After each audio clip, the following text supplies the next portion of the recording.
बेदी साहब, वाहेगुरु जी का खालसा, वाहेगुरु जी की वाहेगुरु जी फतेह। की फतेह। वकील और अब पत्रकार भी, क्या फंडा क्या? मेरे हिसाब से दोनों एक ही सिक्के के दो पहलू। If not an advocate you'd be politician. बड़े कलरफुल माने जाते हैं आप। और जहां तक रही बात कलरफुल की, तो वो मैं था भी, हूँ और रहना भी चाहता हूँ। One thing you'd never admit in court, that I am Bedi sahab, liver जाए पर लिकर ना जाए। ये रॉन्ग। कौन सी सोच है? तो शराब, शबाब और कबाब, ये तीनों चीजें लाइफ में हो तो इसका मजा ही है। रात का क्या प्लान?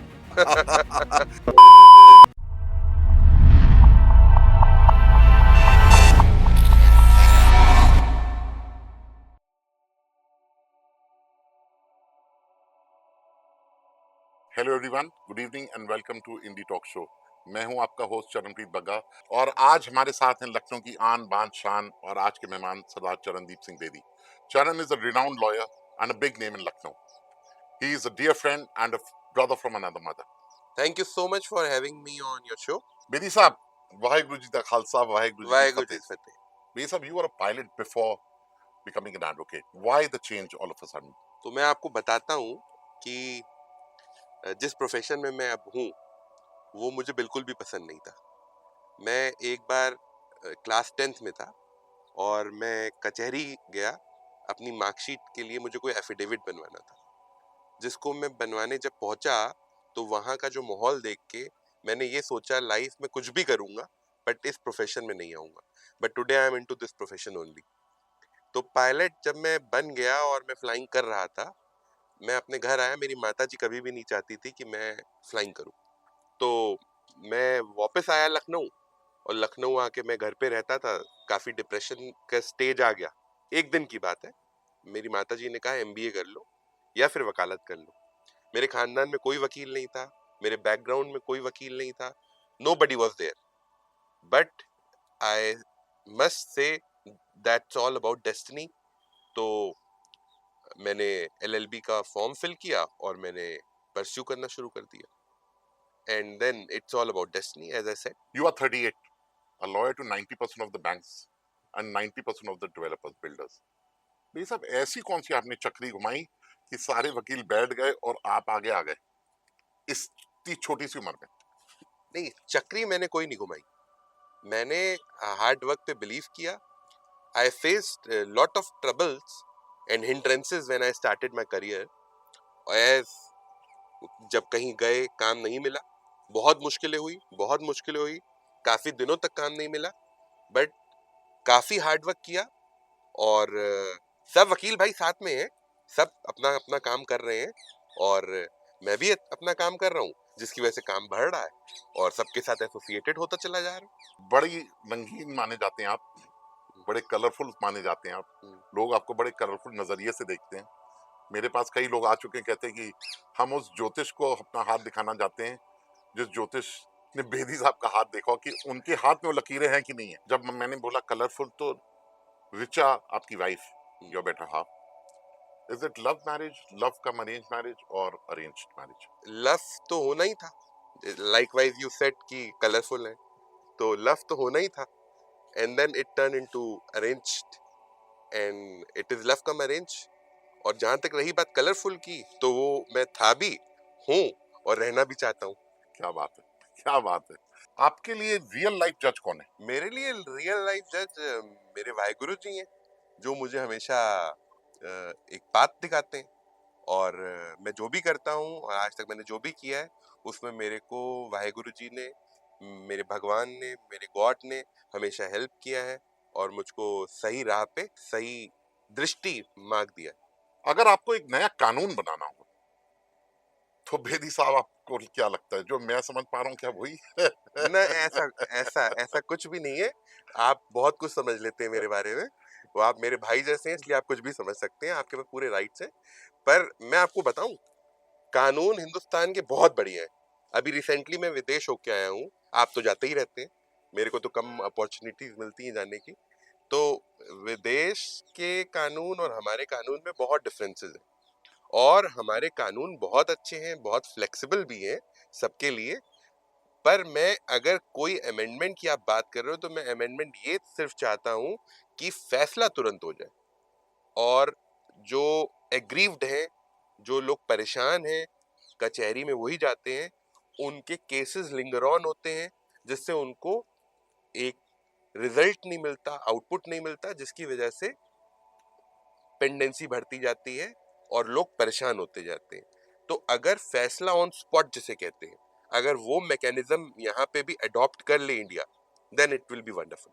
तो मतलब वो तारीख पे तारीख, तारीख पे तारीख, तारीख पे तारीख, ये बंद हो जाना चाहिए। ये बंद हो जाना चाहिए। और एक बिल्कुल, कहावत है, कहते हैं, दीवानी दीवाना बना देती है, दीवानी बना देती है। बिल्कुल आपने सही पकड़ा, वो नहीं होना चाहिए। वो नहीं होना चाहिए। वकील और अब पत्रकार भी, क्या फंडा, क्या है, क्या सोच, कहाँ से आइडिया आया? वैसे तो आप ही के थ्रू ही आइडिया आया है, और अदरवाइज देखा जाए तो दोनों एक ही सिक्के के दो पहलू हैं। अगर आप वकालत की बात कर लें या पत्रकारिता की बात कर लें, दोनों में ही लिखना पढ़ना और बोलना है। तो अगर देखा जाए नटशेल में, मेरे हिसाब से दोनों एक ही सिक्के के दो पहलू। आजकल एक कानून आया बेदी साहब कि पावर ऑफ अटॉर्नी आप किसी को नहीं दे सकते। पहले आप किसी को भी दे सकते थे और अपना कार्य करा सकते थे। क्या ऐसा कुछ है? हाँ, तो बेसिकली पावर ऑफ अटर्नी पहले आप किसी को दे सकते थे, अभी भी आप किसी को दे सकते हैं। तो पावर ऑफ अटर्नी से पहले और अब में डिफरेंस ये आ गया है, स्टैम्प ड्यूटी पार्ट को लेके स्टेट ऑफ यूपी बड़ा एडमेंट हो गया है। स्टेट ऑफ यूपी ने क्या किया कि पावर ऑफ अटर्नी के मिसयूज को कंट्रोल करने के लिए उसको कंस्ट्रेन कर दिया है। यदि आप अपने किसी रिलेटिव को पावर ऑफ अटर्नी देना चाहते हैं, तब तो stamp duty will be nominal, and if it is going out of your blood relation to any third party with the rights to dispose of your property, then the stamp duty is again, it is same as the stamp duty which is similar to sale deed. That is 7%, which is a very hefty amount again. Okay. So for registration of power of attorney, you need to pay stamp duty of 7% of the property value as per DM circle rate, which comes to be very high. तो पहले यही काम 100 रुपए पे हो जाता था, अब ये काम 7% पे होता है। To overcome the misuse of power of attorney, the state of UP has done this initiative. Bedi साहब, आपके लिए कहा जाता है कि आप पाँव रख देते हैं जमीन पे तो आप उस धरती पे, उस मिट्टी पे तो आप कैलकुलेशन आप निकाल देते हैं। ये कैसे पॉसिबल है? ये तो एक्सपीरियंस का खेल है सारा, कि बाय द टाइम ये कैलिबर मेरे अंदर आ गया, and by the grace of God, so मुझे लगता है कि I have been into this field from the last 14 years, which is a very long period. तो उसी के अकॉर्डिंग एक्सपीरियंस बढ़ा, एक्सपीरियंस के अकॉर्डिंग ये कल आ गई कल आप। आ गए। What does Charanpreet Bagga mean to you? Charanpreet Bagga, see, first of all, the names are same. Initial Charan is same. Second, he is like a brother from another mother, and guiding torch for me and everything for me. Thank you, Vedi साहब, it is an honor. जब मैं नहीं होता हूँ, when I'm not around, how do you introduce me to people? मैं बिल्कुल जैसे मैंने आपको बताया, जो मैं आपको मानता हूँ वही वैसे ही मैं इंट्रोड्यूस करता हूँ। मैं सबको यही बताता हूँ जो भी मैंने बोला, एकदम same to same. Guiding light. Guiding light. Bedi sahab, liver जाए पर लिकर ना जाए, ये कौन सी सोच है? हम लोग ने एक साथ टेस्ट कराए थे, फाइब्रो स्कैन, शायद मेरा 9.5 आया था, आपका 13.5। उसके बाद भी आप रुके नहीं, थोड़ा आगे ही बढ़ते गए। नहीं, मैं वैसे मैं रुक गया हूँ, अगर आप नोटिस करें तो मैं रुका हूँ, मैंने काफी कंट्रोल किया है। आई बिलीव ऑन द फंडा that live life king size. तो शराब, शबाब और कबाब, ये तीनों चीजें लाइफ में हो तो इसका मजा ही अलग। बेसिकली आप चाह रहे हैं कि लाइफ एंजॉय करती रहिए, जिस दिन घंटी बजेगी उस दिन बुलावा आ जाएगा तो चले जाएंगे। तो मेरे हिसाब से कोई रोक भी नहीं सकता है, बुलावा जिसका आया उसको तो जाना ही पड़ेगा। You are always smiling no matter what. आप हर समय मुस्कुराते रहते हैं। इतनी स्ट्रेसफुल आपकी जॉब है, इतने स्ट्रेसफुल वर्किंग एनवायरनमेंट है, जब मैं आपको देखता हूँ आप मुस्कुराते ही रहते हैं। और मुझसे कई लोगों ने पूछा कि मुस्कुराहट का राज क्या है बेदी साहब? मेरे को ऐसा लगता है कि मुस्कुरा देने से स्ट्रेस खत्म हो जाता है।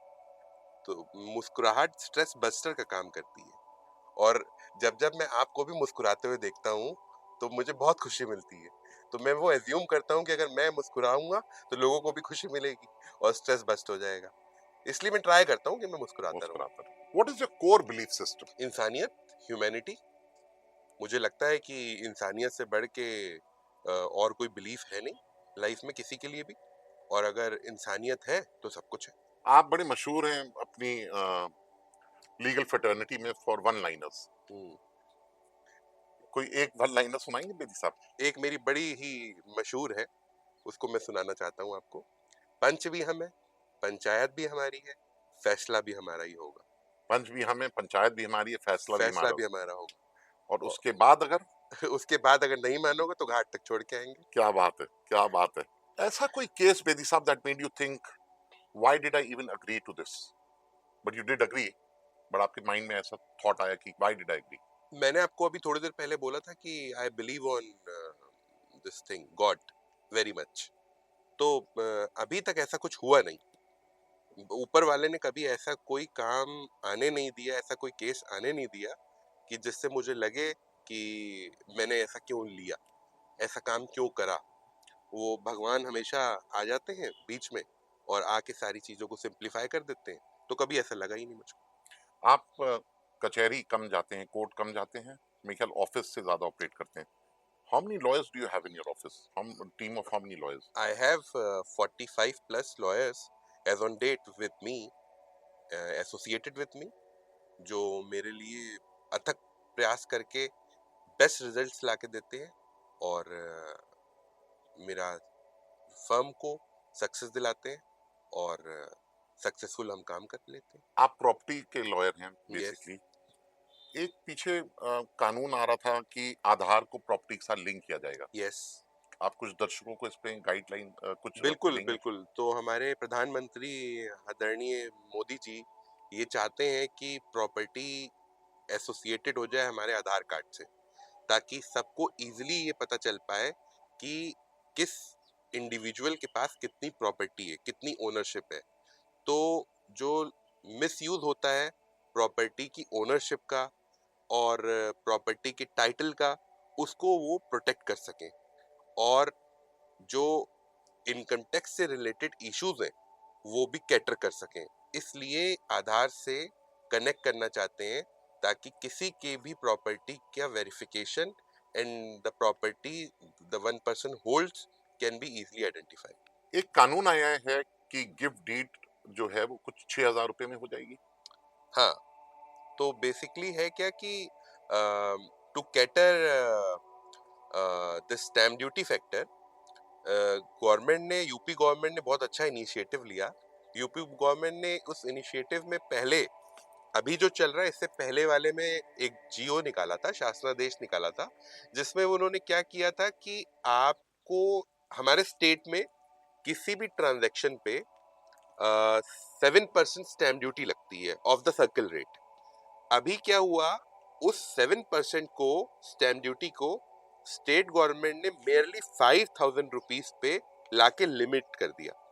अब जो पहले गिफ्ट डीड ब्लड रिलेशन में 7% स्टैम्प ड्यूटी पे करके सर्किल रेट का, which was a very hefty amount, वो ट्रांजेक्शन रजिस्टर्ड होता था, आज की डेट में वो मेयरली मैक्सिमम 5,000 रुपीज के स्टैम्प ड्यूटी पे गिफ्ट डीड रजिस्टर्ड हो जाती है, so that the loved ones, पहले लोग वसीयत करते थे, वसीयत चैलेंज हो जाती थी और फैमिली में काफी डिस्प्यूट हो जाता था, और वसीयत तब एक्टिव होती थी जब एग्जीक्यूटर ऑफ दैट वसीयत, उस विल का एग्जीक्यूटर एक्सपायर हो जाता था, डेथ हो जाती थी, उसके बाद ही उसके द्वारा की गई वसीयत एक्टिव होती थी।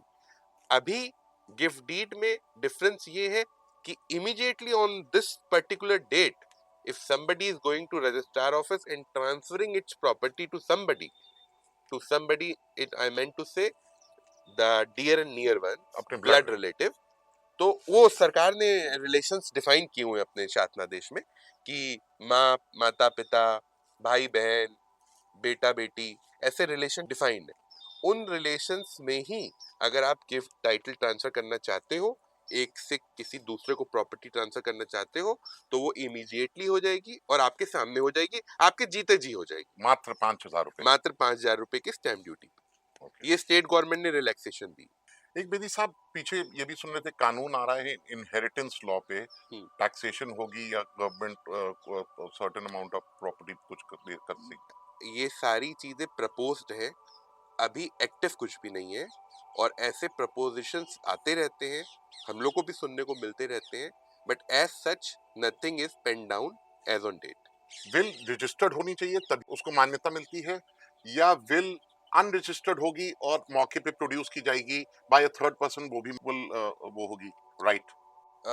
सी it depends on person to person. मेरा जो my as per my legal opinion and to the best of my understanding, मेरे हिसाब से एक वसीयत रजिस्टर्ड हो जानी चाहिए। और मैं तो ये भी फर्म बिलीवर हूँ कि जैसे हम लोग कार खरीदते हैं या कोई व्हीकल खरीदते हैं, उसका इंश्योरेंस इमीडिएटली करा के शोरूम से बाहर निकलते हैं, सिमिलरली अगर कोई आदमी प्रॉपर्टी परचेज कर रहा है, वो उसी दिन उसकी वसीयत भी रजिस्टर्ड करके ही रजिस्ट्रार ऑफिस से बाहर निकले। और any document which is registered has different legal sanctity instead of a document which is unregistered। दोनों की कैपेसिटी, दोनों की strength are entirely different. Bedi साहब एक चीज मैं हमारे व्यूअर्स के लिए और जानना चाहूंगा कि कई स्टेट्स में नोटराइज्ड अग्रीमेंट मान्य होता है, वैलिड माना जाता है, और कई स्टेट्स में जैसे यूपी में notarized agreement has no value, it has to be registered in the court, the agreement has to be, the deed has to be registered in the court. क्या ये भी सही है? So it governs through the act. So act itself says, the registration act says कि कोई भी transaction जिसकी minimum value 100 से ज्यादा है, 1000 से ज्यादा है, उसका रजिस्ट्रेशन मैंडेटरी है। तो अगर कोई भी ट्रांजैक्शन हम कर रहे हैं by virtue of an agreement, that needs to be registered always, whether it's in state of UP or in any other state, because the registration act is central act। तो अगर किसी के पास अनरजिस्टर्ड अग्रीमेंट हो और उनकी कोई जगह हो जो उनका टेनेंट ना खाली कर रहा हो और उस पर बैठ गया हो, तो वो कोर्ट पे जाएंगे, उसकी कोई वैल्यू नहीं होगी। नहीं, देखिए वैल्यू तो उसकी भी है, परमिसिबल अंडर लॉ वो भी है, but again likewise I said earlier कि एक रजिस्टर्ड डॉक्यूमेंट की स्ट्रेंथ अलग होती है। परमिसिबल अनरजिस्टर्ड भी है, बट रजिस्टर्ड एग्रीमेंट की legal sanctity is much more. अगर हम वॉल्यूम और स्ट्रेंथ की बात करेंगे तो it will be on the higher side as compared to unregistered A deed which is done for 11 months, that doesn't require any registration. Document. या absolutely, जो 11 महीने का एग्रीमेंट होता है उसके लिए नोटराइज भी सफिशिएंट है, अगर वो रजिस्टर्ड नहीं करा रहे तो भी ठीक है। अब अगर 11 महीने से ज्यादा की टेन्योर का एग्रीमेंट किया जा रहा है, उसका रजिस्ट्रेशन मैंडेटरी कंपलसरी। भाई साहब एक बहुत कॉमन इश्यू आता है, कॉमन प्रॉब्लम आती है आजकल, कोई प्रॉपर्टी खरीदने जाता है, खरीद लेता है, उसके बाद उसको पता लगता है कि वो प्रॉपर्टी उस बिल्डर ने, उस डेवलपर ने किसी बैंक से उसके खिलाफ उस प्रॉपर्टी पे कर्जा लिया था, लोन लिया हुआ था, और वो डिस्प्यूट में चली जाती है डीआरटी में। इस पे आप थोड़ा लाइट फोकस करेंगे अपनी।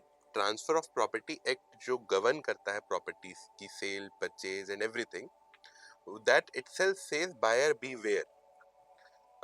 बायर को हिंदी में क्रेता कहते हैं और सेलर को विक्रेता कहते हैं। तो क्रेता सावधान, मतलब कि द एक्ट इटसेल्फ सेज, जो कानून व्यवस्था है वो खुद से ये चीज बताती है कि खरीदार सावधान रहे और चौकन्ना रहे खरीदने से पहले। तो बहुत ही बेसिक सी हम इंडियंस में ये अभी हम लोगों ने अडॉप्ट नहीं कर पाए हैं। हम लोग सोचते हैं कि एक लॉयर के पास जाके क्या ही पता करना है, क्यों ही पता करना है। भाई, जो जिस सब्जेक्ट का एक्सपर्ट है, जिसको एक्सपर्टाइज है, वही तो बता पाएगा। आज बीमार होते हैं तो हम डॉक्टर के पास जाते हैं, भागते हुए जाते हैं, इमीडिएटली जाते हैं, क्योंकि हमारे अंदर अवेयरनेस आ चुकी है कि अगर हमें बीमारी है तो हम डॉक्टर के पास कंसल्टेशन के लिए जाएं। अभी लॉ की फील्ड में स्पेशली जो क्वेश्चन आपने करा कि प्रॉपर्टी में डिस्प्यूट होता है और लोन होता है, मॉर्टगेज होती है, पता नहीं चलता, बाद में पता चलता है। वो इसीलिए बाद में पता चलता है क्योंकि हमने पहले पता कराया नहीं होता है। तो मैं आपके व्यूअर्स को और सबको जिस जो इस वीडियो को देख रहेगा या देख रहा है, मैं सबको ये चीज कहना चाहता हूँ कि if you are buying any property, आदमी बहुत हार्ड अर्न मनी से प्रॉपर्टी खरीद पाता है। प्रॉपर्टी सस्ती नहीं होती, बहुत महंगी होती है, करोड़ों की होती है। आजकल तो एक छोटा सा घर भी करोड़ों से कम नहीं है। तो मेरा एक सबमिशन है, rather it's my opinion to everyone, that whosoever is going to buy property, जो भी प्रॉपर्टी खरीदने जाता है, वो एक लीगल एक्सपर्ट से उसका ड्यू डिलिजेंस जरूर कंडक्ट कराए। Due diligence caters the encumbrances, litigation, ये मॉर्गेज वाली बात।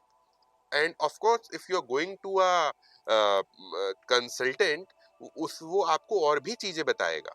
वो आपकी प्रॉपर्टी का ड्यू डिलिजेंस सही तरीके से करेगा, सो दैट आप फ्यूचर में सेफ सिक्योर रहें। तो मेरे हिसाब से due diligence is a must. भाई साहब, एक और चीज बोली जाती है कि आपने जब कोई प्रॉपर्टी ली, जैसे आपने कोई फ्लैट लिया या कोई घर लिया, कोई बंगला लिया, कोई जमीन ली, तो आप नॉर्मली उसकी जमीन की तो रजिस्ट्री कराते हो, रजिस्ट्री के बाद आप म्यूटेशन भी कराते हो। तो क्या फ्लैट ओनर्स को भी ऐसा करना चाहिए कि it is not required? Flat owners का म्यूटेशन का कॉन्सेप्ट नहीं है। फ्लैट ओनर्स का म्यूटेशन म्यूनिसिपल कॉरपोरेशन में होना चाहिए, होता भी है, और वहां पे कराना चाहिए। See, there is a myth with respect to mutation. Mutation को हिंदी में दाखिल खारिज भी कहते हैं। Mutation is a thing which precisely relates to land, and if it comes to super structure और हाई राइज जो हमारे रिप्यूटेड बिल्डर्स बना रहे हैं लखनऊ में, आपने देखा होगा, वो उनका म्यूटेशन होने का कोई प्रोविजन ही नहीं है। सो म्यूटेशन उनका सिर्फ और सिर्फ हो सकता है म्यूनिसिपल रिकॉर्ड्स में, नगर निगम जिसे हम कहते हैं, वहां पे म्यूटेशन जरूर कराना चाहिए। जरूर। However, as far as mutation is concerned, तो हम जो एग्रीकल्चर प्रॉपर्टीज लोग परचेज कर रहे हैं आज की डेट में, जिसका लैंड रिकॉर्ड खतौनी होता है, आपने सुना होगा, देखा भी होगा, वो इजीली गवर्नमेंट ने भूलेख नाम की एक वेबसाइट बनाई है जिसपे सब कुछ अवेलेबल है। उस भूलेख वेबसाइट पे खतौनी मेंटेन होती है और सारी तहसील से रिस्पेक्टिव खतौनी निकलती भी है, और उस खतौनी में दाखिल खारिज का बहुत महत्व है। दाखिल खारिज से ये पता चल जाता है कि जिसने प्रॉपर्टी बेची उसका नाम खारिज हो गया और जिसने खरीदी उसका नाम दाखिल हो गया। और दाखिल नाम से बड़ी एडवांटेजेस है। जैसे कि मैं आपको एक बहुत छोटी सी एडवांटेज बताऊं, आज अगर आपका नाम खतौनी पे दाखिल है, तो कल को आपकी लैंड एक्वायर होती है, कोई भी चीज स्टेट ही एक्वायर कर लेता है, तो कॉम्पेंसेशन, मुआवजा दाखिल वाले नाम को ही मिलेगा। अगर आपका नाम ही दाखिल नहीं है, तो स्टेट गवर्नमेंट जाके नहीं पता करेगी कि ये प्रॉपर्टी किसकी है। Vidisha, we'll now have a rapid fire round with you. Me as a podcaster in one word. Phenomenal. If not an advocate, you'd be? Politician. Describe yourself using a legal term. Authoritative. Dream job as a child. Being a police officer. Favorite travel destination? Europe. अभी मैं होके भी आया। Europe में कहाँ बेदी साहब? Amsterdam. Amsterdam. One fact about you no one knows. It is still a secret, and I think secret ही रहे तो ठीक रहेगा। Your motivation in life? My mother. One thing you'd never admit in court? That I am wrong. Neither my client. If you had a superpower, what would it be? मैं वो अपना और सबका liver ठीक कर देता हूँ। One celebrity you'd like to meet? Of course, Diljit. रात का क्या प्लान है? तो आज आपने मेरे को अपने शो पे बुलाया, आज तो सेलिब्रेशन बनता है, आज मैं आपके साथ सेलिब्रेट करना चाहता हूँ। सिंगल बॉन्ड की बॉटल खुलेगी। Definitely. So that's a wrap for this episode of Indie Talk Show. Thank you, Charan, for joining us. It was great having you here. Make sure to like, share, subscribe, and hit the bell icon to never miss an episode. Thank you, guys.